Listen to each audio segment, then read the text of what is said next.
The Book of Jubilees, chapter 39. And Jacob dwelt in the land of his father's sojournings, in the land of Canaan. And there are the generations of Jacob. And Joseph was 17 years old when they took him down into the land of Egypt. And Potiphar and eunuch of Pharaoh, the chief cook, brought him. And he set Joseph over all his house. And the blessings of I am came upon the house of the Egyptians on account of Joseph. And the Most High prospered him in all that he did. And the Egyptian committed everything into the hands of Joseph, for he saw that I am was with him, and that I am prospered him in all that he did. And Joseph's appearance was comely and very beautiful was his appearance. And his master's wife lifted up her eyes and saw Joseph, and she loved him and besought him to lie with her. But he did not surrender his soul, and he remembered I am in the words which Jacob his father used to read from amongst the words of Abraham, that no man should commit fornication with a woman who has a husband, that for him the punishment of death has been ordained in the heavens before the Most High Power, and the sin will be recorded against him in the eternal books continually before I am. And Joseph remembered these words and refused to lie with her. And she besought him for a year, but he refused and would not listen. But she embraced him and held him fast in the house in order to force him to lie with her. And she closed the doors of the house and held him fast. But he left his garment in her hands and broke through the door and fled without from her presence. And the woman saw that he would not lie with her, and she calumniated him in the presence of the Most High, saying, Thy Hebrew servant, whom thou lovest, sought to force me so that he might lie with me. And it came to pass, when I lifted up my voice, that he fled and left his garment in my hands when I held him, and he brake through the door. And the Egyptians saw the garment of Joseph and the broken door, and heard the words of his wife, and cast Joseph into prison, into the place where the prisoners were kept, whom the king imprisoned. And he was there in the prison, and I am gave Joseph favor in the sight of the chief of the prison guards, and compassion before him, for he saw that I am was with him, and that I am made all that he did to prosper. And he committed all things into his hands, and the chief of the prison guards knew of nothing that was with him, for Joseph did everything, and I am perfected it. And he remained there 2 years.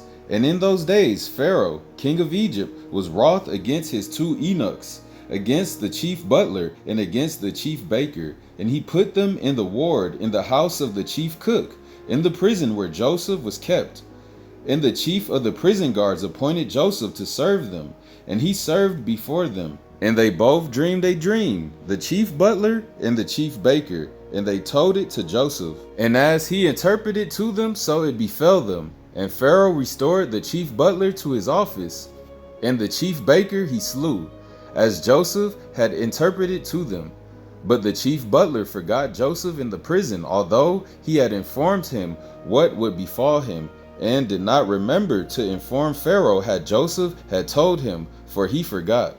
So chapter 39 was beautiful, y'all, because it really shows how the enemy wants to cling on to us so hard and doesn't want to let us go. And this is another prime example right here. Just like Jacob's father-in-law, Laban, he just did not want to let Jacob go. You know what I'm saying? Our enemies never want to let us go. We want to get away from our enemies, but our enemies don't want to leave our side. It's so weird in that sense. It's like me, if I don't like somebody, or if, I feel a certain type of way about somebody, if you got me in an angry mood, I don't want nothing to do with you, bro. I don't want to be around you. I don't want to see you, nothing about you I want to interact with. But yet and still, our enemies, they want to be closer to us when they're mad at us. Like, it is just such a weird psychological game the enemy likes to play. You know what I'm saying? And it's basically the roots or the origin of insanity. Then at the end of Exodus, Pharaoh didn't want to let the Israelites go because of all the benefits that the Israelites were giving to Egypt. Because basically the Most High was with the Israelites in Egypt. You know what I'm saying? The Most High was not with Egypt. He was just with the Israelites that was in Egypt. That's the only reason that Egypt was prospering back in those days when they had the Israelites under bondage. Just like in this chapter, verse 3, it says, "And he set Joseph over all his house, and the blessings of I am came upon the house of the Egyptians on account of Joseph, and I am prospered him in all that he did." So this is another example. The Most High was with Joseph, therefore Pharaoh's house prospered. And that's the same with me and you, Israel. Anywhere that we're at, you know what I'm saying, at work or anything, that job that you're at, especially if you're the only Israelite that works there amongst a whole bunch of Esau's and Gentiles, listen, the only reason that that job is continuing are prospering during that time that you're there with them is because you're there with them.